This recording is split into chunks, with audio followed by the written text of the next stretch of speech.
gente passa, que eu acho que talvez essa seja a primeira lição, né, de todos nós. Nós passaremos, né? E aí, parafraseando o poeta, precisamos de passarinhos, né? Como é que fica? Então, ter essa perspectiva de que a própria instituição ela também tem que modificar a sua composição para mudar a sua atuação é fundamental. E eu também não sei como fazer, porque principalmente nos concursos a gente tem uma dificuldade em razão de um nível exigido de proficiência que é muito difícil, né? E aí, se a gente olhar para aquilo tudo, né, para o motor de educação olhar como é que são... Vamos olhar aqui para a evasão, vamos olhar para a defasagem, idade séria. Eu não tenho a menor dúvida que o contexto é completamente diferente entre negros e brancos. Então, a gente não vai ter uma atuação que saia do lugar. É absolutamente estratégico que a gente faça isso, né? Então, ainda na perspectiva de que nós, né, do Ministério Público, em algumas situações, o que a gente precisa fazer é facilitar o diálogo de dentro para fora, de fora para dentro, e facilitar o diálogo dentro também, é fundamental que a gente tenha isso em mente. E eu sempre falo, tenho repetido, né, toda a oportunidade que eu tenho para falar em público, eu tenho falado isso, né, que o Ministério Público tem muito mais a ganhar com os movimentos sociais do que ele pode supor. E esse espaço aqui é uma prova disso. Mas, dentro daquela intenção de diálogo com as instituições, é importante que a gente diga hoje que existe um diálogo e uma facilidade de conversar com o delegado titular da DECRAD. É absolutamente importante trazer aqui a informação de que Ministério Público e Secretaria de Direitos Humanos se sentam para pensar num protocolo de atendimento dessas vítimas. É fundamental pensar isso. E eu também, só para não esquecer, eu gostaria de fazer um convite a todos os presentes, né, e que divulguem, por favor. Nós faremos um evento no dia 9/9/2019, número cabalístico, como disse a doutora Denise, às 14 horas, salvo engano, um evento no 9º andar do Ministério Público para discutir a intolerância religiosa, apesar de todas as críticas de linguagem, concordo perfeitamente com a Lívia. A gente não está falando de tolerância, tolerância traz uma ideia de gradação e de hierarquização, enfim, que não cabe. Mas sentaremos para discutir num círculo, num grande diálogo, com a perspectiva da segurança humana, que é a linha de trabalho da minha colega, que teve inicialmente essa ideia, a doutora Denise Tarim, sob a perspectiva da liberdade, da dignidade e do crime organizado. E quais são... para onde a gente está apontando? A gente está apontando para a necessidade de se trabalhar intersetorialmente, de forma transdisciplinar, para enfrentar isso. O racismo é isso. A gente está falando de uma questão... a gente está falando de racismo religioso. Mas, sem prejuízo, esse componente tornou ainda muito mais complexo o que já era extremamente complexo, que era a questão da segurança pública. Então, se a gente tem hoje evidências de que a criminalidade organizada se utiliza desses ataques e de algumas estruturas de igrejas, né, porque a gente não tem que falar da igreja, tem que falar de igrejas, para ganhar benefícios, para lavar dinheiro, em português muito claro, é para isso, a gente tem que enfrentar com essa perspectiva, sim. A gente não pode enfrentar esse problema só com a perspectiva que não está dada na Constituição. Não é só falar da liberdade de culto, ou só falar da dignidade da pessoa humana, não, é mais do que isso. Então, o desafio assim, é tão enorme, que realmente ele tem que juntar muita gente. Né? E aí eu estou falando dos colegas do Ministério Público Federal, eu estou falando da polícia, eu estou falando de todas as igrejas que se juntarem a nós. eu estou falando das defensorias, eu estou falando do Tribunal de Justiça. Porque todas essas perguntas, né, precisam ser feitas por cada um de nós, institucionalmente também. De maneira que, voltando aqui um pouco, falando do que não está dado e, sobretudo, da questão racial, a gente tem feito um esforço grande, né, de pautar internamente no Ministério Público as questões de raça e cor, né? E acho ótimo quando vem alguém de fora, numa apresentação como foi a de hoje, e que aponta, opa, cadê o critério raça? Né? É preciso que isso seja feito em toda e qualquer área. Né? Então, a gente está tentando, e com algum avanço, construir essas perspectivas novas no Ministério Público, porque são novas, né? São novas. E pensar da forma mais multi e trans, enfim, que puder, né? E agir, pensar e agir. A gente não precisa só desses dados. Né? Eu citei aqui vários, né? Citei dados da saúde, citei dados da segurança, poderia citar outros. Mas a gente precisa saber o seguinte: o que eu vou fazer com isso? Como é que eu parto desses dados para uma ação que impacte efetivamente? Para que eu deixe de ter essa disparidade, esse aumento do feminicídio entre mulheres negras e a redução em mulheres brancas. Eu não sei, gente. Não está dado. Precisamos pensar sobre isso. E agir conforme, baseado em dados. Né? E aí, nesse aspecto, a gente tem que trazer os dados, e hoje existe também toda uma disputa, né, sobre essas questões, né, porque muitas vezes a gente percebe o opositor fazer o sequestro do nosso discurso para vender exatamente a ideia oposta. Né? A gente precisa pensar estrategicamente. O que fazer estrategicamente que impacte uma realidade que não está legal. Enfim, eu acho que essas eram as minhas ponderações, né? Além de anunciar o evento no dia 9, noticiar o que eu já tenho falado em alguns lugares, esses ataques, né, sobretudo os mais recentes que aconteceram em Jardim Paulista, estão sendo investigados pelo GAECO, porque já se chegou a uma maturidade de que a gente está falando de criminalidade organizada e, portanto, o enfrentamento tem que ser esse. A gente noticiar que nós temos feito reuniões na Baixada, né?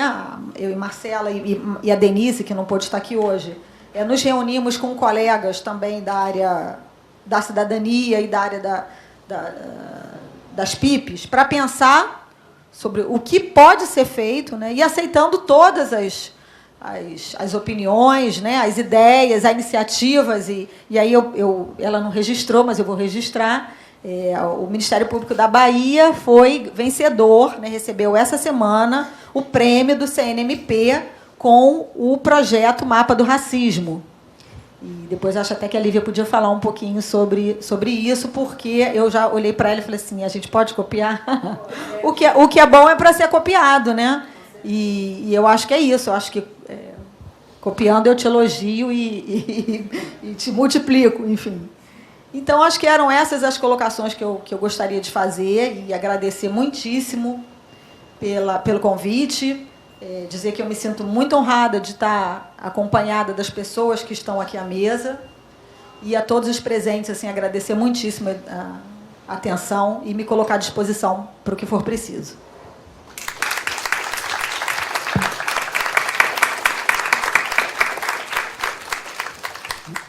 Muitíssimo obrigado, Eliane. Eu acho que essa sua reflexão sobre o que fazer, né, é uma reflexão que todos nós do Ministério Público temos. Né, como é que a gente faz que, né,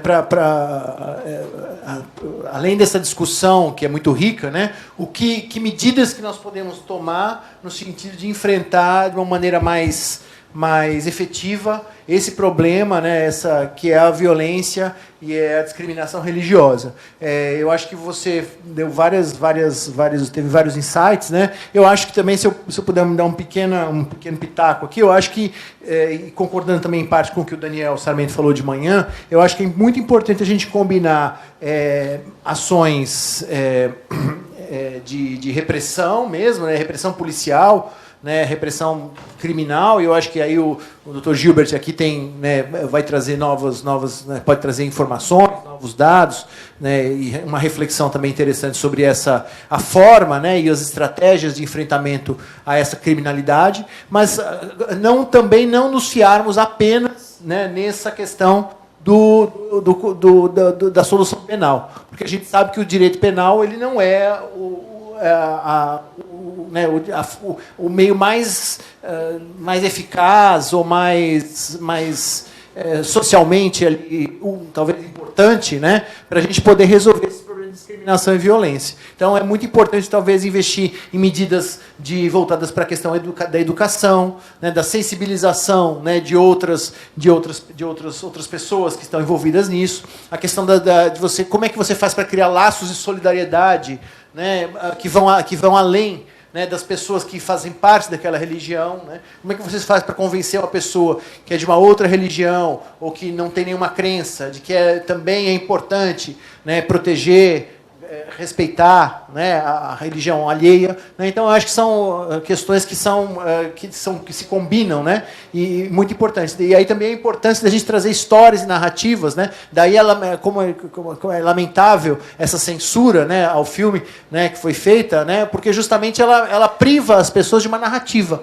né, e é uma narrativa que não é uma narrativa de discriminação, é uma narrativa de inclusão, é uma narrativa de solidariedade, é uma narrativa de trazer alguma coisa, um elemento novo, para que a gente possa refletir em cima. Então, eu acho que é um pouco como é que a gente faz para atuar nessas duas estratégias, né? Uma estratégia criminal, linha dura ali, né? Que confiamos ali no Dr. Gilbert, né? E todo o sistema de segurança pública, sistema de justiça, mas também, né, uma estratégia voltada para educação, conscientização, mudança de mentalidades, mudança de corações e mentes, né, que foi um pouco falado aqui. Mas, e aí também...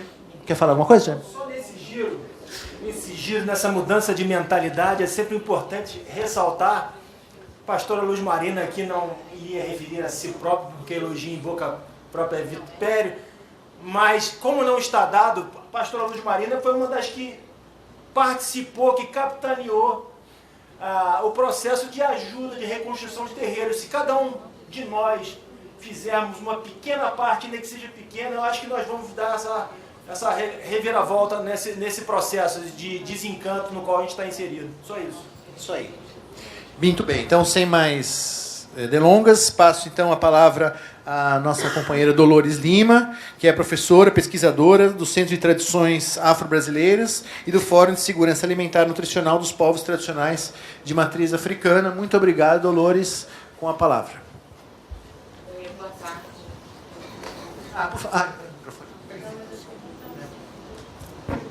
Quero, primeiramente, cumprimentar a toda a nossa ancestralidade aqui na figura das mulheres presentes à mesa.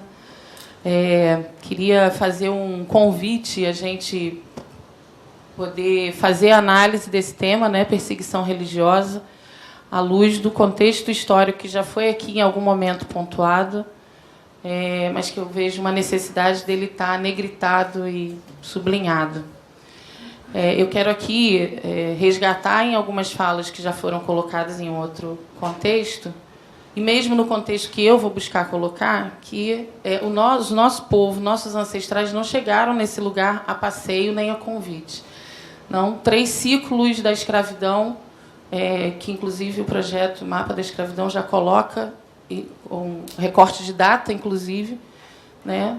Vindo primeiro o povo Banto, depois o povo Euefon e depois o povo Iorubá, e assim se organizando dentro daquele próprio contexto de horror, né? Buscando preservar os seus mínimos espaços de memória. E aí a gente vai ter aqui, em dado momento, conseguindo construir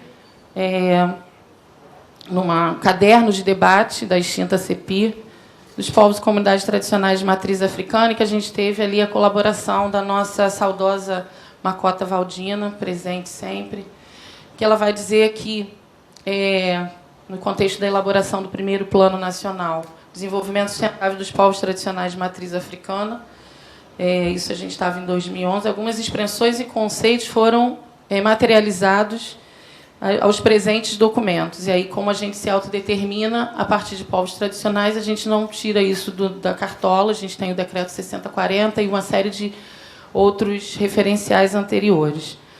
O que eu quero aqui frisar, vai estar nas palavras de Muniz Sodré, que ele vai reafirmar que esse espaço, que a gente chama de terreiros ou roças, foi o espaço possível que o negro teve ali o seu espaço de resistência e da sua memória. Então, é desse espaço aí que eu quero discutir perseguição religiosa, e aí vou precisar transpor isso para o conceito de genocídio. Vamos começar aqui a passar? Então, isso aqui é uma pesquisa que vem sendo desenvolvida, né, pela doutoranda Rosiane Rodrigues. Eu participo dessa pesquisa organizando o campo onde ela vai atuar, aonde ela tem ido conversar. Isso aí foi o início de tudo, isso foi em 2016, agora a tese de doutorado está para ser, né, que eu acho que vai ser um grande momento, um marco, como outras teses que vêm contribuindo com esse cenário. E aí a gente tem aqui a apresentação, né, que é desse núcleo.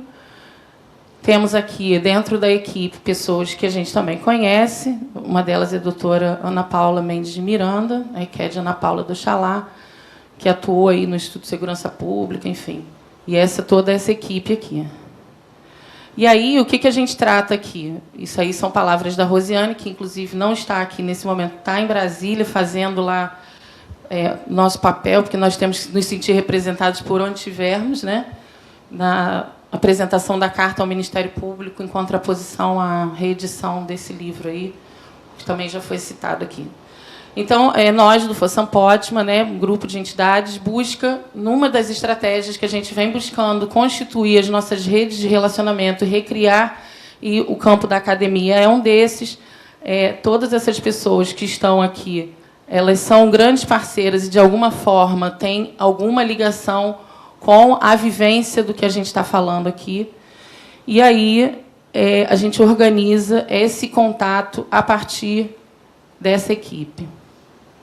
O período do levantamento, em princípio, foi estabelecido ali de 2011 a 2017. A tese hoje tem um outro panorama, que a gente está formulando um artigo junto para justificar a questão da operação no campo. E aí a gente inicia aqui, que eu acho que esse é o ponto de partida que nos traz na relação com o Dr. Jaime, porque no relatório dele ele inicia e cita exatamente este mesmo relatório, né, o relatório do IPELSE, e que se inicia um marco no momento presente. A Lívia colocou um referencial lá na década de 60, e esse a gente coloca na década de 80, quando alguma coisa é feita numa reação ao que já estava acontecendo, né, no Rio de Janeiro.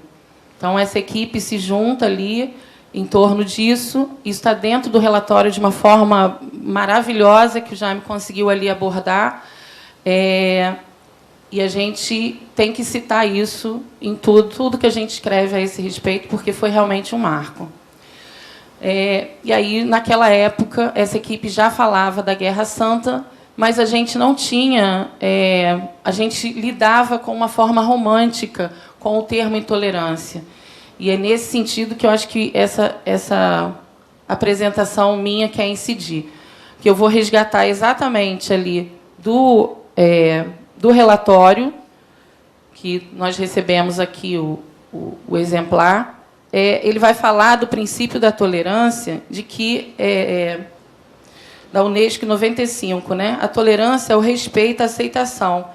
Contrapartida a isso, a tolerância não é concessão. E a gente vem negociando de uma forma culturalmente aceitável com o termo tolerância e intolerância, né? E aí a gente quer mostrar exatamente isso quando a gente vai avançar aqui um pouquinho. Então, ali a gente já tinha a ponta do iceberg. Eu quero aproveitar aqui e citar e agradecer a presença da Odé Farebi. Luziane foi uma vivenciadora do problema de que a gente começa a denunciar em 2005, ali na Ilha do Governador. Ela ficou protegida, de uma certa forma, durante esse tempo, porque é um universo muito complicado essas vítimas estarem nesses lugares. Mas hoje ela aceitou vir aqui, enfim, não sei se vai fazer o uso da palavra, fique à vontade.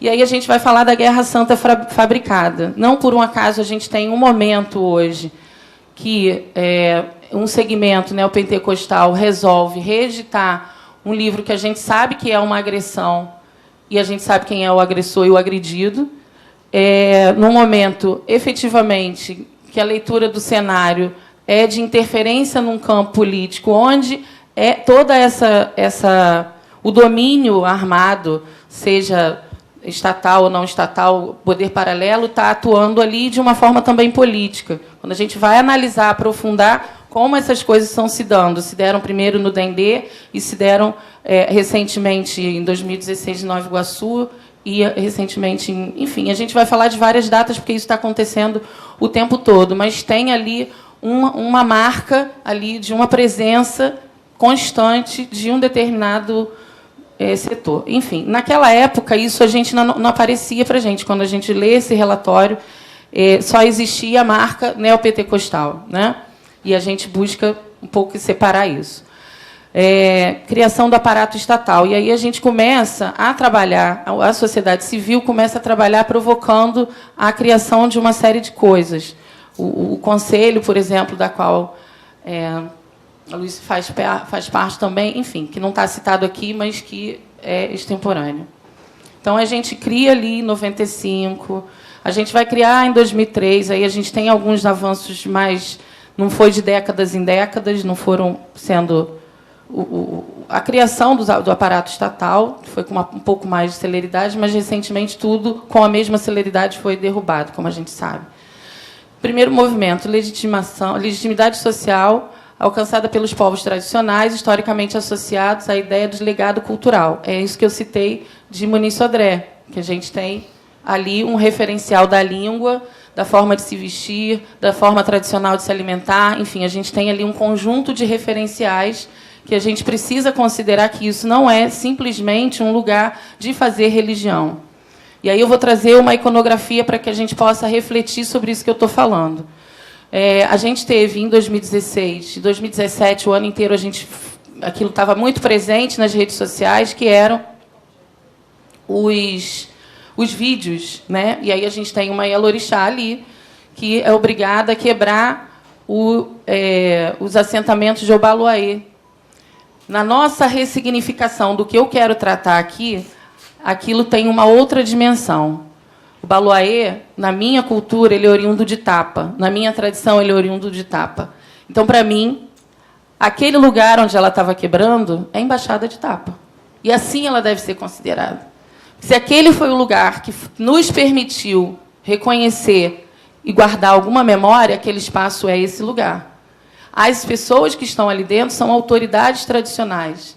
Então, quando a gente trata de uma forma minimizada, a gente não considera a dimensão disso. E aí, a categorização, inclusive, de penalidade é diferente, né? É a mesma coisa da relação do racismo com a injúria, o que vai minimizando ali o racismo. Obedece a mesma lógica. É isso que eu estou querendo aqui colocar. Nós nos autodeterminamos pessoas de terreiro, a gente se chama do jeito que a gente quiser.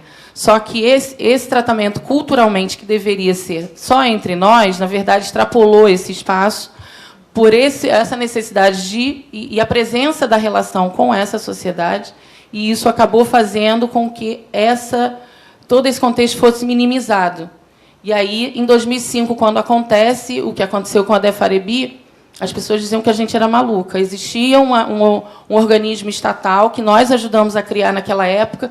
E, quando meu marido foi fazer a denúncia, a pessoa exigiu a mesma coisa que recentemente foi exigido e argumentado pelo ISP em relação aos casos. Mas a gente não tem registro disso. Mas as pessoas não conseguem chegar até a delegacia.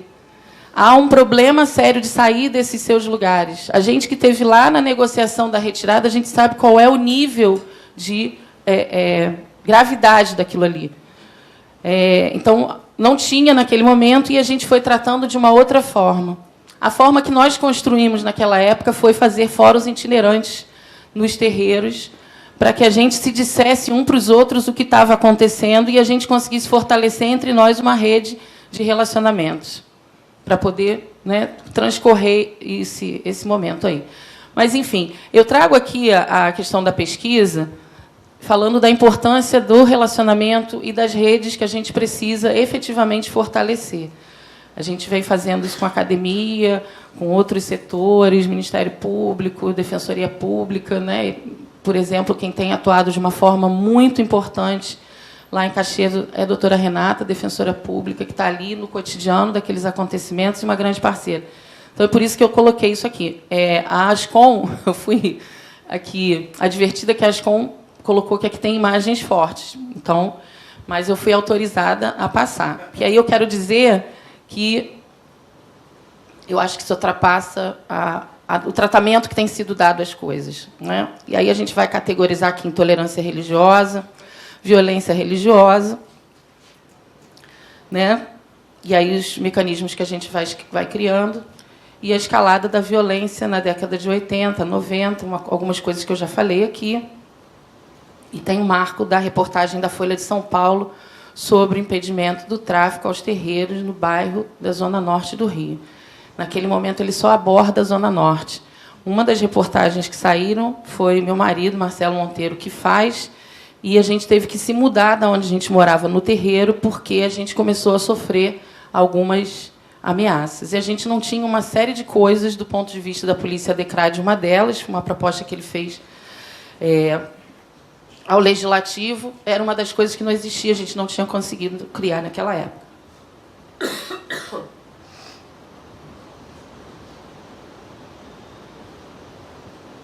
Algumas coisas que a gente faz no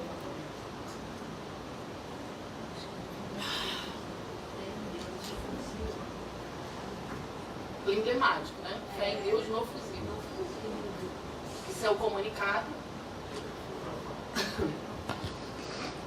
Esse é o comunicado oficial que eles fazem. Acho que não dá para... Tudo do Rio. As imagens que eu vou mostrar não são do Rio, até por uma questão de cuidado aqui. Eu achei que só ia ter gente do Rio, mas não tem nada da Bahia. Eles fazem como esse comunicado? Eles distribuíram nas arredores das casas, né, da localidade, e pediram para colar em alguns lugares. Então, fez um comunicado ali, mas, assim, tão formal, né? E aí é uma participação que a Rosiane faz da Carolina, né? O que ela faz de um relato, de um caso, que a gente não vai botar a imagem desse... Não, tem do Rio de Janeiro, só a de 2017.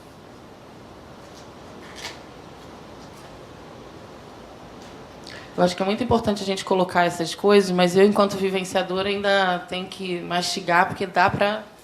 Dói na pele, o chicote dói na pele. Você precisa ver, porque, de repente, o pessoal lá no fundo não está conseguindo enxergar. Bom, vamos lá.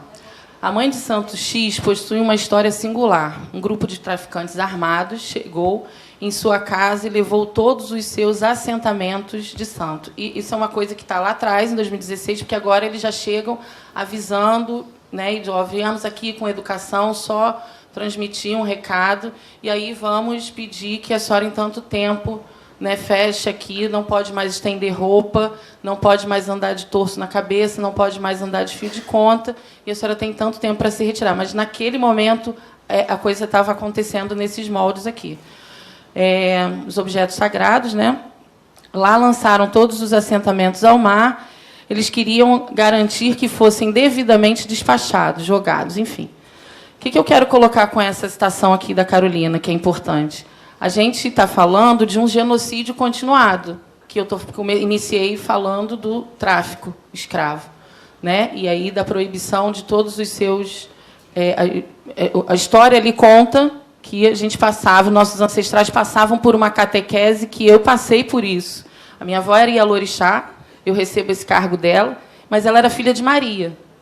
Então, era uma coisa que, para mim, eu, quando criança, não conseguia entender. Hoje, eu posso inferir que aquilo era uma forma de proteção até a nós mesmos, porque acontecia, né, o que é dito macumba, mas lá também acontecia a novena, né, passava ali. Então, de repente, era uma coisa...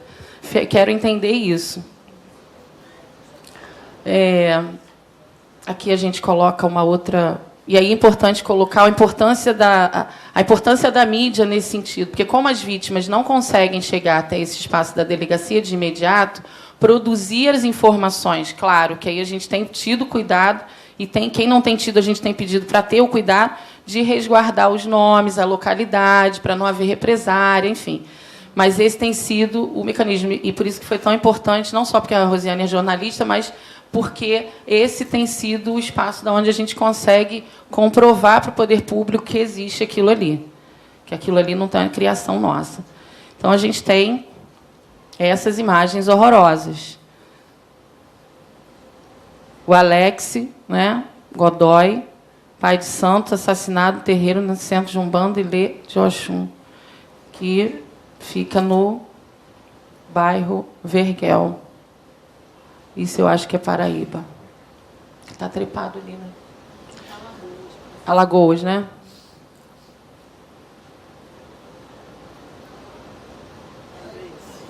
Esse aqui é da Paraíba, né?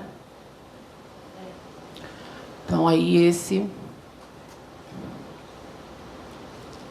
além da quebra, tem o assassinato junto.